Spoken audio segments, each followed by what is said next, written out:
you. Taking my pills so that I don't murder you. Taking my pills so that I don't murder you. Taking my pills so that I don't murder you. Have you had your pills? Yes, so I won't murder you. Who, me? Yes, you! Well, that's brilliant, because it's nearly Christmas and I have way too much to do today.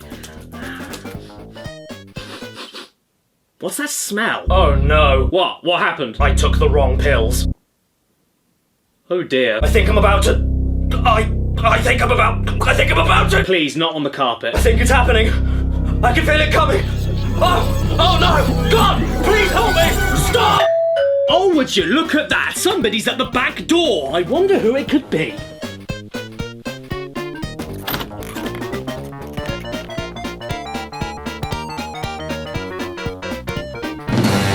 Oh, you again? Come on, it's nearly Christmas. You can't just barge into my life uninvited, lock me inside my house for 8 months, get married to me, leave suddenly after our honeymoon and then expect me to welcome you back with open arms. I moved on. Say hi, honey. Hello. And it won't be too long before you're gone forever and everybody will be happy to see you fall down. Oh God, no, I'm sorry. I didn't mean that. No, I'm sorry. Look, I'm just fed up with this year. It's been hard. Come on, don't go. Come back, please.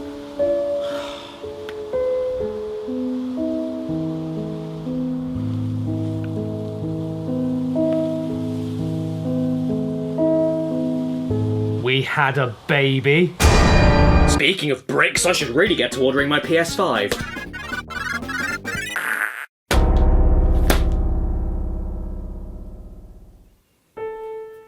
Well, this is going to be a sad and lonely Christmas this year, isn't it?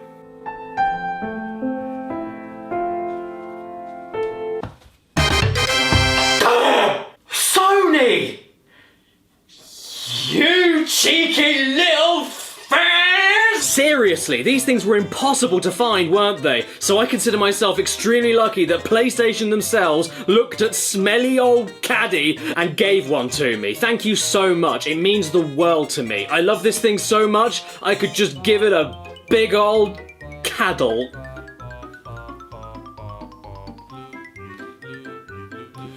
I can't believe there are 5 pussies in here. So yes, it's finally here, the PS5. And before we begin looking at it, can I just say that This is the biggest lolloping oaf I've ever seen. This thing is massive. It's easily the biggest console I've ever owned. And just look at it on my TV stand. Mario is getting suffocated and the Wii U already didn't stand a chance, but now I might as well just give up. Now, I do know that I was sent a PS5, because I just said it, weren't you listening? But regardless of such, I can't use that to bias myself towards how I feel about this great lump of scaffolding. I mean, I didn't go easy on the PlayStation Classic despite being sent one. And as soon as the system loads up the main menu, it crashes into a brick wall and piss off miles an hour. And I won't let their generosity towards me cloud what I'm going to say in this video, because I am fully aware how much this all costs. I should know, because I was right there day one on the pre-orders and I put all my money down the second I could.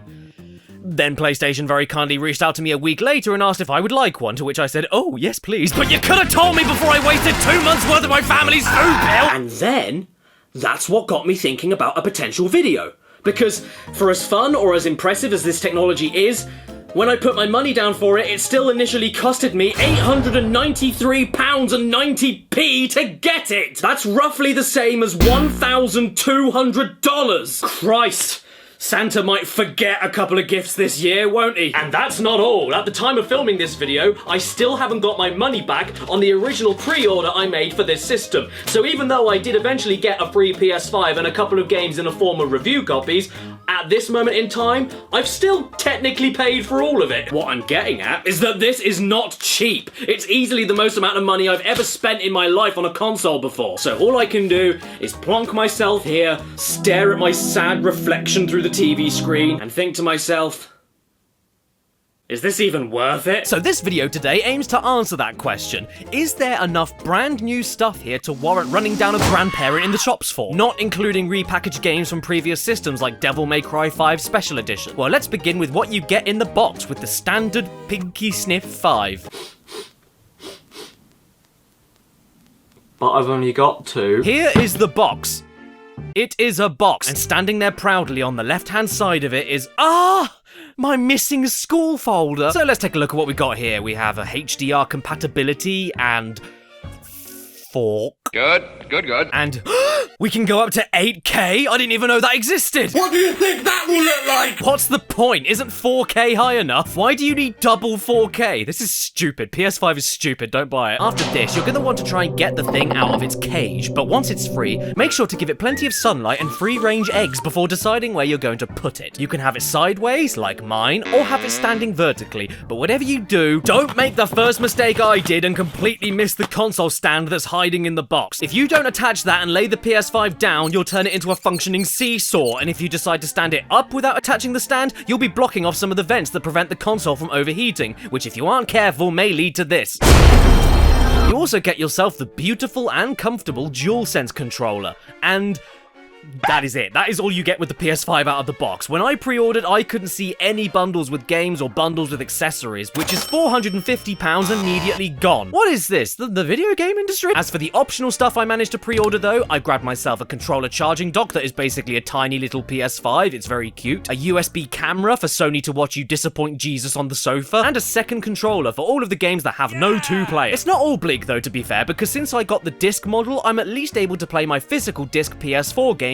and even download a few of them directly from my PSN account. Plus, if you have a PS Plus account for Plus Online Play Plus, you can even jumpstart your backlog of last-gen games you missed by downloading a huge collection of some of PS4's greatest hits for no extra cost, from Ratchet & Clank to Bloodborne. I mean, sure, you're gonna have to pay for a PS Plus account if you don't already have a PS Plus account, which you then have to tally on top of the value of the console, meaning you could be spending up to a good 500 quid before you even turned the thing on. And yeah, that's for playing online, but it's also for the sake of playing a load of PS4 games when you probably own all of the games and the PS4 console to play them on in the first place. But don't worry, it's okay, because for your consumer loyalty, you don't only get all of the old PS4 games on PS Plus, but you also get given one brand new free game to go with your PS5 at launch. Gee, thanks, Soin! And that new game that came with my PS Plus online subscription right out the gate was Bang Sniff. Yeah, it's time to jump into the games now, but I should preface that because there's a lot to get through here and I have to get this video done before 2023, I'm only gonna give all of these games around 2 hours of my time each, so consider all of these first impressions. Bugsnax was made by Young Horses, who you may remember from Octodad, Dadliest Daddy, so how do you follow on from a game about an octopus who's convinced the whole world he's a human? Well, naturally. With a game about strawberries, carrots, and hot dogs with googly eyes and anuses on their faces. Yep, nothing out of the ordinary here, just your average game about a man with sock puppet hands made out of meat trying to trap and collect as many adorable fruits, vegetables, and junk foods as possible that just so happen to be alive. And even if you're not too sold on the premise here, I'm convinced that at least one of these little critters you see will make you go, "Oh my god!"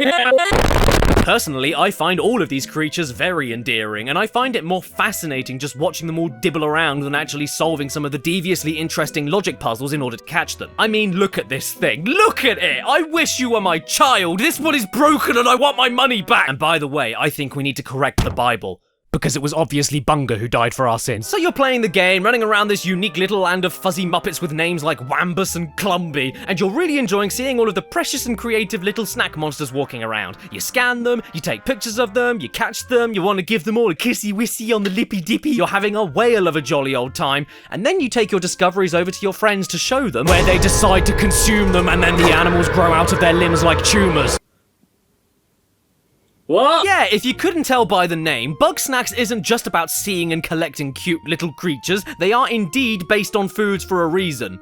You have to eat them. And when one eats a Bugsnax, they trade a portion of their soul to forever morph a random part of the body into the very thing they just ate, taking the phrase "you are what you eat" a little too literally, and turning this kid-friendly, easygoing adventure into a mix of Pokemon, Ape Escape, and Silent Hill. I'm serious, take the charming little mask off of this and you're left with a disturbing, greasy fetish game where living beings get vored and then growthed while everyone smiles and winks at you. Y'all just get along now.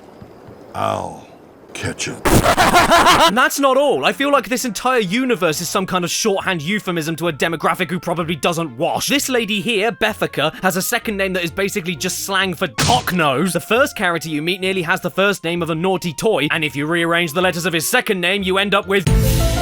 Then, if I'm not busy turning the residents of this screwed up little cult into Lady Gaga, I'm given a story where I'm told They ain't animals, and they ain't plants. No organs, no seeds, nothing. And you have to eat them raw, or they turn to mush.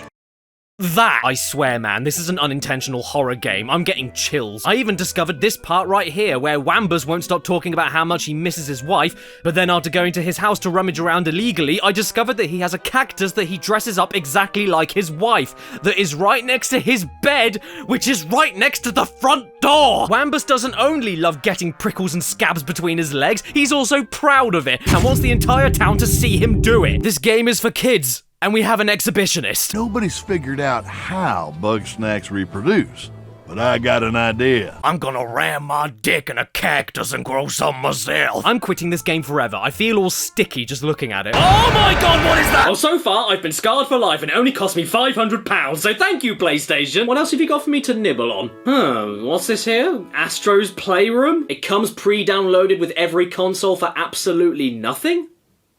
Okay, cool. Well, it may be nothing more than a tech demo, but as Prince Andrew once said, I can't say no to a free go in a playroom. So here we are, Astro's Playroom, or as I like to call it, Jeff Bezos Simulator. How dare you take a toilet break on your shift? Get back to work! Astro has sort of become a mascot for PlayStation as of late, but not a mascot for the company. I mean more the PlayStation console tech itself. I have never heard of a hardware mascot before, aside from these handsome young chaps on graphics card packaging, but whenever PlayStation have a new console or a new piece of tech for a console, Astro is usually front and center to promote it because he apparently lives inside it. And I'm okay with that because just look at him. He's so cute I could pee all over it. This here is a short but sweet collectathon platforming game in which you explore the worlds that exist within the PS5 console itself. There's a world inside the graphics processor, a world inside the cooling system, a world inside the solid state drive, you get the idea. And there's not really that much to it. You explore, fight enemies occasionally, find secrets, and jump all over the damn place like a little lamb running from the farmer's shotgun. Most importantly though, this game will make you point and laugh excitedly at the screen with great enthusiasm while making noises like because of the dozens and dozens and dozens of references they included. Joel, please stop scaring me! Look, Ellie, I just think that The Last of Us 2 is a fine game, but just not worth Game of the Year. Astro's Playroom is essentially a massive dump of fan service and celebration over the PlayStation brand and how far it has come since 1994. If the entire point of this game was to reinforce to you why buying a PS5 was a good idea, then it does its job so damn well in that department. You often forget that you're playing a tech demo disguised as a simple platformer, to be honest, because there's just so much to absorb, with references and background details to PlayStation exclusives everywhere, more subtle and hidden Easter eggs to other games associated with Sony, details that are very easy to completely miss, like with character idle animations and names of trophies, and even references to franchises I never thought they'd ever mention again. Ridge Racer! Remember that one? Sure, this is basically all just look at me, and a load of indulgent self-flagellation from PlayStation about their own console. I mean, come on, this is pushing it a bit far, don't you think? Oh my god, man, stop it! You don't need to hump the shitting thing! Dad, can we please move? I don't want to watch this anymore. But the star of Astro's Playroom isn't Astro, or the references, or the gorgeous visuals, or even the gameplay. It's the DualSense controller itself. Seeing as this is indeed a tech demo game, Astro doesn't only go out of its way to show you how smoothly it can run beautiful looking games and how fast they can load while sounding practically silent in your living room. So I'm playing a pretty graphically intense game right now, as you can see. I've muted the TV so you can't hear the game, and it is not making a sound. Like, no sound at all.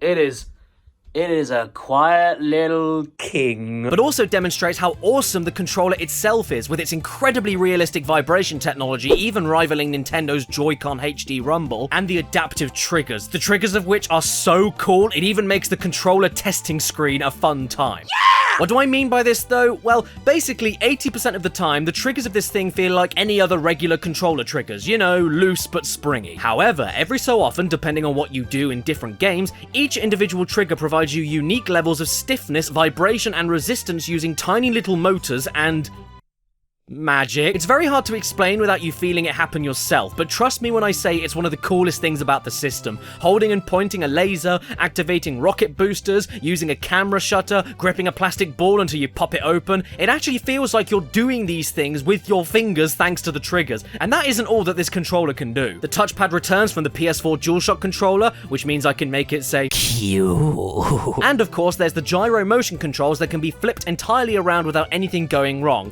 minus a few thousand dead little men living in the controller.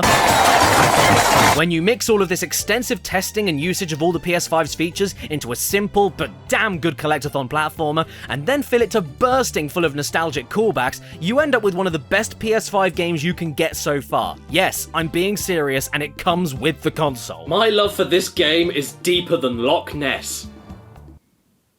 And there's a monster living in it. In fact, while recording, I did not want to stop playing this game, and I got a bit lost in this lovely little console world, but I really want to save my reactions for whatever else this game has hiding in it on a stream or something. So, goodbye Astro for now, and let's start moving on to the heavy hitters. The big boy video games that I managed to pre-order that should hopefully keep me entertained throughout the holidays. And what better way to start off than with Spider Man, Miles Morales. Despite this game sounding like a spin-off, Miles Morales is actually a full-length, content-packed sequel to the original Spider-Man PlayStation 4 exclusive that came out not too long ago, brought to us by the same team behind the original Spyro and Ratchet & Clank, starring every single white gaming YouTuber mixed into a paste, and appropriately enough, it all takes place at Christmas time. Merry Queenie. What's this? Christmas present. It's a PS5. I stuck a poor family to the ceiling just to skip the queue. And oh my goodness, what a sequel this is. Fine, I'm not the biggest fan of the character interactions this time compared to the first game, and fine, this is very straightforward in terms of the story. This isn't exactly as complex as a movie from Quentin Tarantula, but it has everything it needs for a next-gen sequel and for a fantastic Spider-Man game in general. You've got the same impressively fluent and endless possibility combat system, but with even more toys to play with and way more ways to attack with those mind-blowing animations. You've got the returning, beautifully rich and bustling New York City playground, but with everything loading so much faster. And you've got the same slick and non-stop pace, but with everything running silky, buttery smooth. And this is even more impressive to me because much like the original Spider-Man on PS4, Miles Morales looks visually stunning, but it's even more spectacular now it's running perfectly at 60 frames per second. And after just over 90 minutes of slinging around the city, catching speed and boosting my momentum while the breathtaking sun gleamed in my eyes, it left me feeling like... Where did my nipples go? I mean, even the snowflakes fall and melt individually on everyone's outfits. That's when I knew this was something special. And I'm at least glad to see the razor-sharp sense of humor and slapstick timing from combat moments are just as tight as they were in the original. Thank you! You're welcome! Miles Morales is everything that made the first Spider-Man game brilliant, but now it's even more brilliant, and I'm thrilled to say that. Well, except for the first spider suit you get, I really hate that neck. I can't help but think that's his flappy neck skin. It looks like the shaft of an old man. And I would love to play this game a little bit more for this video, but unfortunately I started a quest from my mother to open the front door to my house when the game bugged out and absolutely refused to let me leave the kitchen. I am stuck staring at my mother's bum while unable to step back away and walk to the front door. Why is Miles okay with this? Miles, can you get the door? Yes, I'm trying, Mammy, but you locked me in the kitchen. Why don't you get it? Aside from that weird problem I had, though, I still think you should get this game as soon as you can, because you get to see Spider-Man's banana lair in 4K. Oh god! Oh no! Action stations, everybody! My house is coming down! The supporting beam has collapsed! Oh. Next up, I got myself Godfall, the game about gods that fall.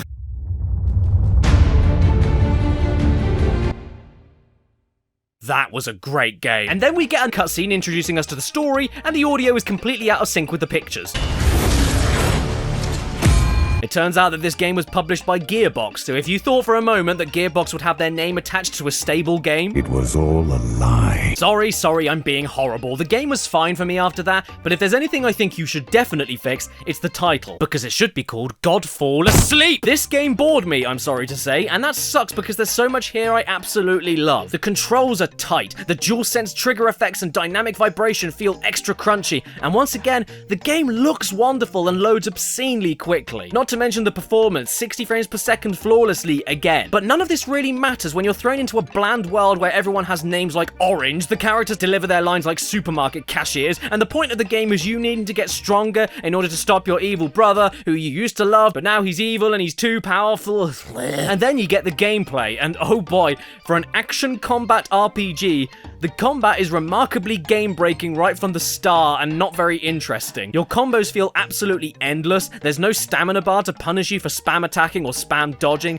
the timing window for shield parrying is way too generous, most of the enemies are consistently staggered by constant quick light attacks allowing for easy room clear-outs, and the more abilities you unlock and get to play with, the easier it gets. I played Godfall for just over 2.5 hours and I only healed manually one single time. Not only because of how simple it is to overpower your enemies, but because all the enemies drop so many health pickups that you'll only find yourself low on health during boss encounters, which also drop health during the fight. And no, me using a higher than average damage pre-order weapon doesn't make a difference to how the combat works, because I was having all of the exact same issues even with the weak starting weapons at the very beginning of the game for about 45 minutes. It feels like Godfall is trying to be like Neo, but the odds are stacked so highly in your favor that you'll be able to power your way through missions without really thinking about it, using high power and low power attacks to your heart's content. I mean, even during the parry lesson 45 minutes into the game, I didn't even need to parry because the dude would not hit me if I just stepped to the side. It got so bland that as soon as the second mission began, I switched to hard mode,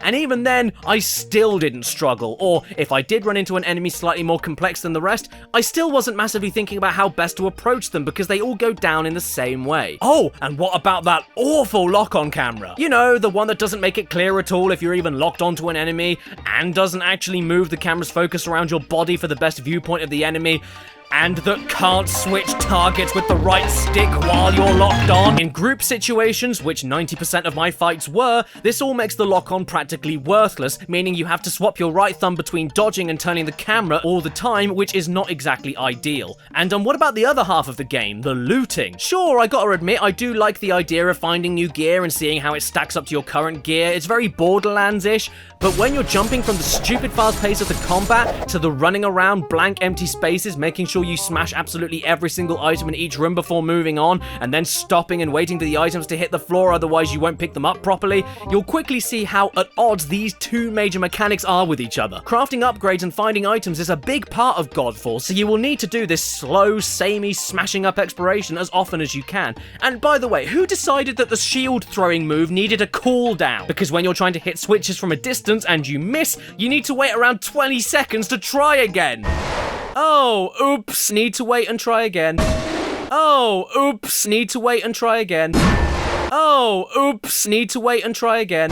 Oh my god! Sorry, I feel like I'm being unfairly harsh with Godfall. I mean, like I said, I'm only really getting first impressions here, and I would not say that this is a bad game in the slightest, just boring, uninteresting, and samey with a broken combat system. I don't know, maybe it becomes the game of the year if I give it a little bit more than 2.5 hours, but honestly, I'd rather try something else. And that makes me pretty sad, because I'll never see what happened to High Lord Falech. I even managed to get a review from a friend of mine that works in video game retail after I told him I accidentally ordered the game twice. Yeah, PS5 orders have been a complete shambles. And after I told him about this, he replied, apparently you shouldn't even want one copy. So thank you so much for doing your job properly and selling this game to the public. Now why don't we go from one extreme to the next? Overcooked All-You-Can-Eat Edition. I had never heard of this series before until now, so at first I thought it was a baby game for babies. I'm a little teapot, short and stout. Here is my handle. Here is my handle. But then I saw this giant meatball with teeth and spaghetti hands and realised it wasn't a baby game at all. Now this is not the kind of game I would usually play for multiple reasons. Firstly for how it looks, and secondly because it turns out this is just a repackaged group of remastered games that already exist on other systems, so I don't count it as a new game available at launch. I didn't realise that when I bought this game because I'd never heard of the series before, and I'll make an exception this one time because there weren't too many games I was able to pre-order and I needed something to play on this godforsaken bulk, so I put my money down straight away. After which I very kindly got given a review code for it. In the not-so-distant future, the world is burning to the ground and all life as we know it has ended. But how do we fix such a catastrophe? Isn't it obvious? By making a load of tomato lettuce salads and then going back in time to 1993 in order to become the best chef ever. And even though I just started, I am well on my way because all of my meals get served up cold. As for the game itself, I wasn't massive on this one, to be honest. I mean, it's fine, but boy does it drag. Overcooked is an action puzzle game where by controlling two chefs and swapping between them when appropriate, you need to fulfill food orders by grabbing the correct ingredients, taking them to chopping boards if needed, popping them into a boiling pot if needed, and then mixing all the correct ingredients onto a plate ready to serve. There's a decent amount of brain power that goes into it as you need to multitask, swap chefs at the best times, usually when another chef is locked into a timed chopping or dishwashing animation, manage your boiling pots before they catch fire, and of course remember what needs prepping, what needs to be plated raw, and what you need to do in advance to best manage your time to serve as many meals as possible, because you need to do everything yourself, including serving the place. It sounds like a lot is going on, and initially there is, but once you get the grip of things, it becomes way too repetitive for me to bother. As soon as you get the correct rhythm and figure out the best orders of things to do for each chef while the other one is busy, you end up just doing the same method over and over again until the time limit is up. Not helping matters is how you plod along like Pooh Pants Patterson. It's weird. Overcooked somehow manages to mix stressful and slow at the same time. Maybe slow isn't the right word. Restrictive, perhaps? There's a ton of standing around and only being able to do one thing at a time, and failing orders because you can't physically do everything with one chef at a time. But then again, I reckon this is because I'm not playing the game in co-op. It's clearly designed to be best enjoyed with at least 2 people. So hey, that's at least one game we've got for the spare controller. But still, even with 2 people, I don't think it makes Overcooked any more special. It's pretty unremarkable. Not bad, but not particularly good either. At least Overcooked 2 has zombie bread in it. And they're called the Unbread. Sackboy A Big Adventure. Another game I pre-ordered, yet unluckily for me, ended up with a review code afterwards, so let's give this a go instead. No. Yeah. Originally debuting on the PS3 in the classic Little Big Planet, at this point I'm sure everybody knows who Sackboy is, and the more I see his name, the more it makes me think about what's in between men's legs. I've got a question for you all today. Are you feeling a bit down? A bit sad? Well, tough, because you're playing Sackboy, so you have no choice but to be happy.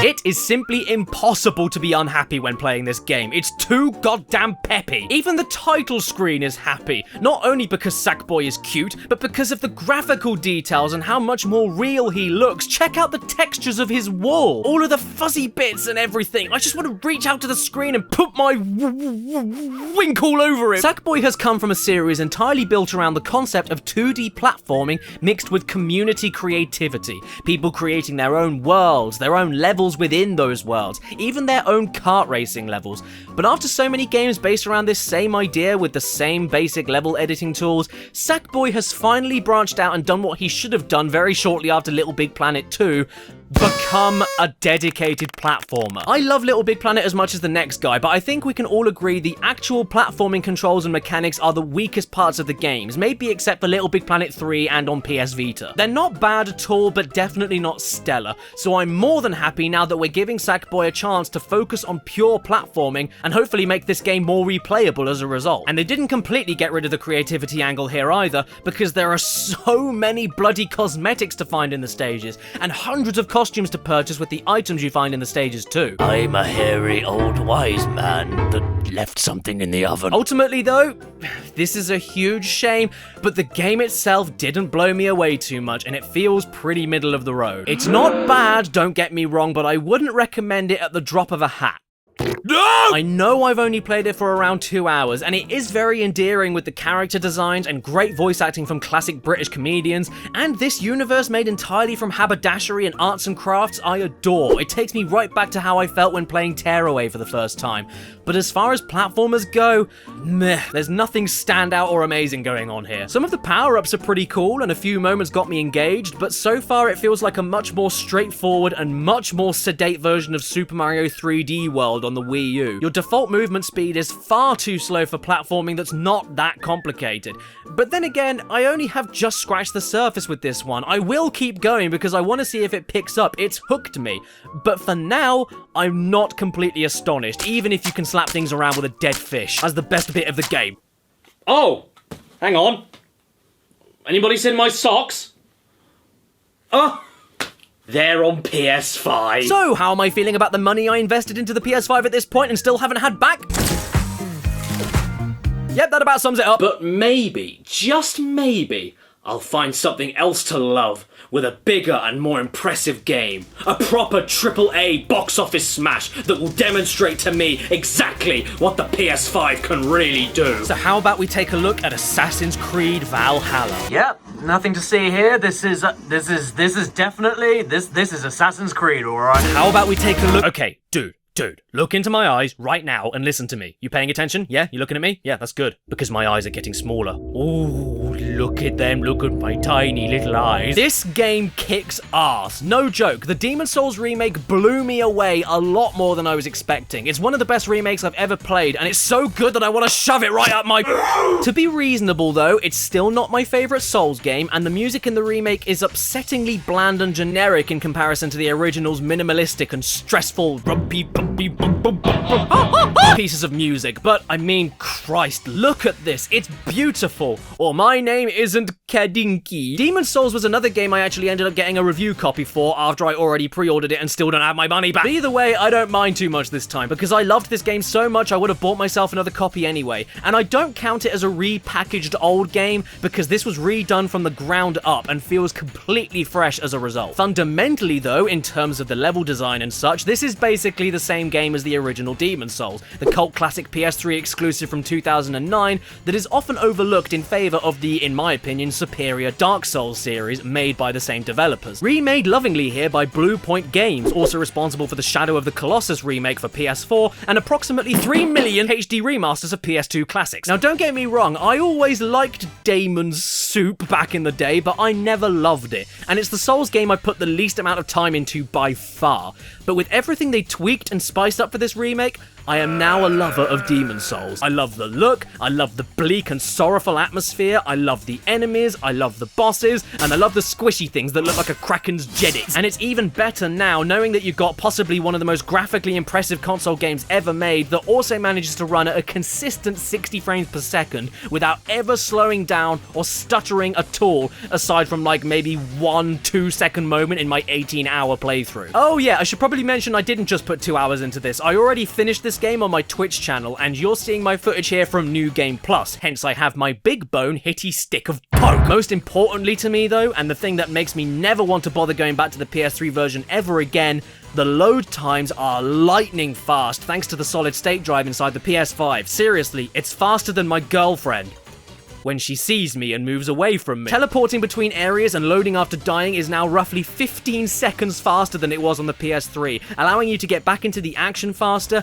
keep the atmosphere of dread alive without any respite, and make sure that it gets you very quickly back into killing all of those crusty demons. And for those of you who missed this game 11 years ago, or don't even know what it is, that is basically what you do here. Survive brutally punishing enemies through giant, winding, and increasingly complex locations without a map, open shortcuts to later on in the location so checkpoint restarts aren't quite as horrible, collect items, weapons, armor, and souls to then buy upgrades to your gear or your own stats, deal with multiple invasions from multiple assholes just trying to wet all over your best waistcoat, and then eventually make your way either to an epic and difficult boss to truly test your reflexes and wits, or a sympathetic moment that's more of a puzzle and that makes you question what you're doing and how the world around you works. Plot details are vague and mysterious, characters are all depressed or batshit insane, and in one of my favourite additions, they even added facial animations to all the NPCs, which is a world first for a game in the Souls series. And yeah, I admit, I do love the charm and eeriness of the characters not giving away their true feelings or intentions with their mouths and faces staying static whenever you talk to them, but I absolutely love these, I can't lie, especially for characters like the lying cheat Patches. See that treasure over there? Go on and take it. My gift to you. Just to show that we're friends. I don't know, it makes everybody look even more insane and desperate, and it comes across as infinitely more uncanny. I thought it was a great addition. It was scary. I also have to disagree with anyone out there that thinks these extra detailed and gorgeous graphics take away from the bleak and oppressive atmosphere the original was famous for, because come on, are you seeing this? I don't think it's lost any of that edge at all. It looks way cleaner for sure, but it's still dank and pitch black most of the time, and some of these areas are horrible to explore and make me regret being born, and I do regret being born because I chose to come out. Are you gonna sit there and tell me that there is no atmosphere in this shot, or that it looks too much like any other action RPG? Not to mention, you also need to get accustomed to the things Souls games are most famous for. Yes, you will die a lot. I wouldn't say that this was the hardest game I've ever played or anything, but it's certainly difficult and very punishing if you don't play patiently and learn how traps work and how enemies behave, or learn the most efficient ways to take them all down with specific weapons or types of attacks. Death can come for you so quickly too, and it doesn't matter how much health you have. You'll be sitting there minding your own business, eating a croissant, and then all of a sudden, oh! In fairness though, if you get too angry, you could always invade other players back and then wreck their shit so everybody's day is ruined. Yeah, I did very good. Is this a good place to start if you've never played a Souls game before? Honestly, I'm not sure I can answer that. I mean, if you've played the original before and couldn't stand it, I'd say stay away, because this is as faithful as a remake as you can get. Take away the occasional camera angle improvements and game performance upgrades, and you still have a demanding and stressful action RPG. And even though animations have been improved from the silly, bouncy, and rigid spasms of the original, the enemy behavior, speed of attacks, frames of invincibility, weight to your movement, and being invaded over and over and over and over again are more or less all identical. And this is, in my opinion, the most dated Souls game in terms of how you handle your health, store unwanted items, manage the items that you're able to carry, or even how you upgrade your weapons, meaning that a guide is probably necessary for first-timers. The second to last boss even has a grab attack that, if you don't dodge, de-levels your character. I mean, what a piss dick. But that's the kind of game you're getting yourself into here. And if you're ever stuck, I'd love to jump in and help you out, but nobody ever seems to want to summon me. Please, somebody summon me. Please. I'm so alone. Oh, yay! A person! I can help that person! Hello, person! Watch me helping. I'm helping the person. Oh, I'm a good helper. Yeah, oh, look at that. I did it. Yeah, I helped. Taking that aside, though, I really think Demon's Souls shows off what the PS5 is capable of. And for one of the first games to play on it, it's a good un for my puddin'. And then Ash cried out to Misty, "Oh no! That Squirtle took off my shirtle!" I don't remember Pokemon being like this. Oh, hello, I didn't notice you there! So can I answer my original question at the very beginning of this video? Is the PS5 worth the insane amount of money it costs to invest in at this particular time?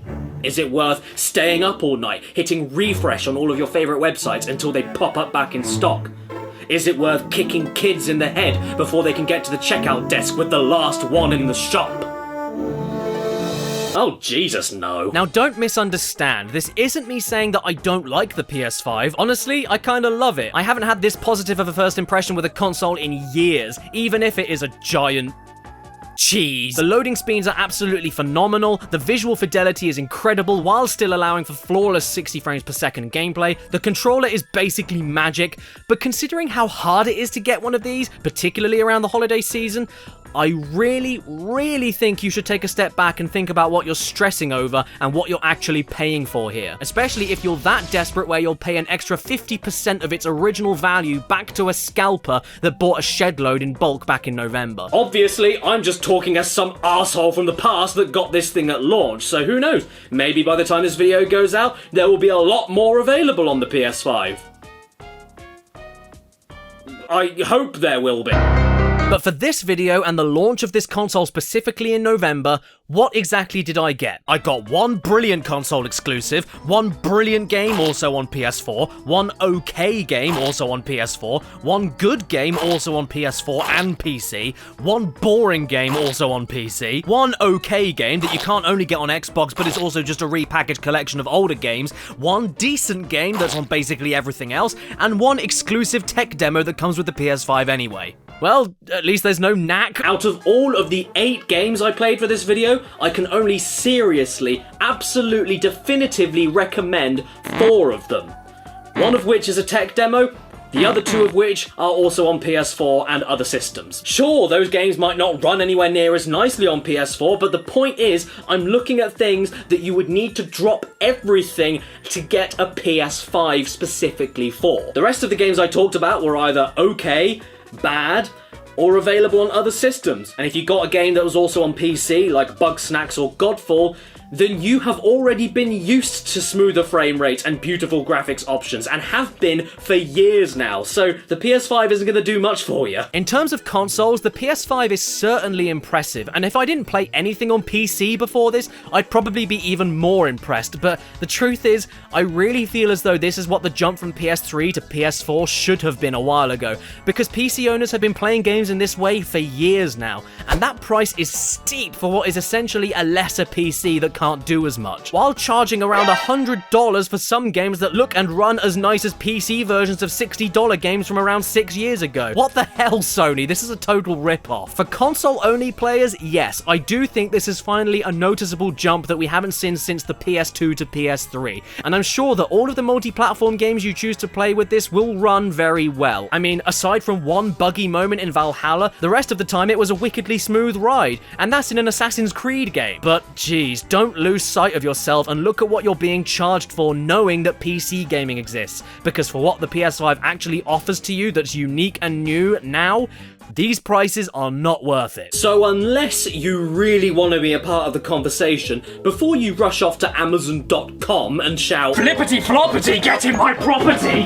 my advice to you is to just definitely ignore the scalpers. Their prices are not worth it even slightly, and just wait for the hype to die down a bit. Wait for the prices to come down, wait for there to be a couple of bundles with better value games that come with the console as soon as you buy it, wait for the restocks to come back, wait for there to be a few more games available so it makes your purchase more worthwhile. The future is bright for the PS5, make no mistake about that, and I may love it, but I stand by what I said. I just don't think it's worth it at this current time, so hold off a little bit. And in the UK at least, the value of some of the games they're selling, absolutely ridiculous, completely extortionate, especially, like I said, if you're already used to PC gaming. 2020's been a bastard, hasn't it? I think it's been rough for basically everybody this year in some way or another, and I won't dwell on it any longer than I need to. I mean, my 2021's kicking off great already because I've got to try and raise my brick child. But I just wanted to close off my last video of the year with a giant thank you. Thank you for watching my stuff, thank you for subscribing, and for the few of you out there that have let me know that my stupid shit has cheered you up even a little bit at some point this year, special thank you to you. You have no idea how much that means to me. And seeing as you guys have all been way too kind to me this year, I want you now to treat yourselves. Stay safe and stay sensible, but please close off 2020 with a giant middle finger. Celebrate the holidays loudly, keep in touch with your friends and your loved ones, drink a load of alcohol, eat a load of food, sit down and watch that Netflix show about everybody giving birth. What's it called? The crowning. And fingers crossed we can all start 2021 with a little bit more hope. I mean, if this year was the worst year for you in your life, that means that from here on out, it can only get better, right? Anyway, I'm gonna go pee-pee. I'll see you next year. Subscribe and hit that bell. Follow me on Instagram and Twitter, or I'll come to your house and sing carols. And I can't sing. Special thank you to my executive producer, top tier Patreon supporters in the description below. Dibble Chud, Maxwell TJ Sims, Brian Nauf, The Real Kit Nathaniels, Eric Branke, Mentally Aroused Backer, Corrine Holman, Brianne the Goblinoid, Inflim, The Classy One, Harper Onions, Carge the Mage, Dredge and Bungo, Lizzie in a Tizzy, Heartfire, Stephen LeBlanc, Matthew Heineman, Iron Ninja, Steve the Weave, Daniel and Alex, X Shadowhunter ZX, Fat Houdini, Red Eyed Critic, Skullman, TARDIS Type 40, The Game Shed, Giant Fire Ring Cole, Ramen Wolf 1485, Slowpunk, Mitchell Reed, Adi Thornton Smith, Andazam Dell, Basil, Exopaz, Carl Berg, Vocalegra NB, and Mr. Rushton. Stan is short for Staniel.